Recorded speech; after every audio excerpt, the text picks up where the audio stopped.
Breaking news, a police officer hit by a driver who did not stop after crashing into at least one car. And that driver left behind a trail of debris before finally being taken into custody. WBZ's Brandon Truitt is live for us in Boston tonight with more on what we're learning. Brandon.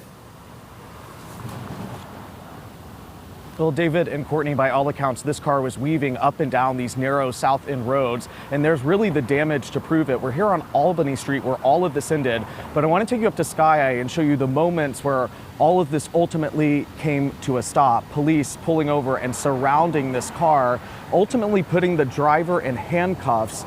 This was the end of the chase that started in the theater district, and at some point, Boston police tell us an officer was struck by the car, but the driver kept going. Police decided to hold off on an official pursuit, but they did follow close behind. Here is a look back at the scene that we're at, where this car ultimately stopped and the driver was arrested. A view from the ground. The front hood jammed open, the car was on its rims, and the airbags had been deployed. Now, we found parts of the car all over the South End, including a tire that was just a few blocks away.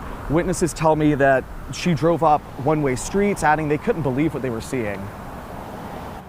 We just happened to look out the window, and there was this car like in shambles, and a woman on the ground with her hands cuffed behind her back. So it's not an ordinary to see somebody sort of maybe driving too fast, but this is, of course, off the chart.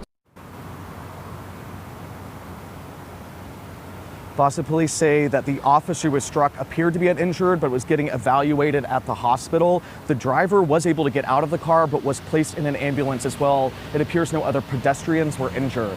Live in the South End, Brandon Truitt, WBZ News. Brandon, thank you. And when this story broke, we brought it to you first on our free streaming service, that's CBS News Boston. You can find that on the CBS News app, Pluto TV, and our website, WBZ.com.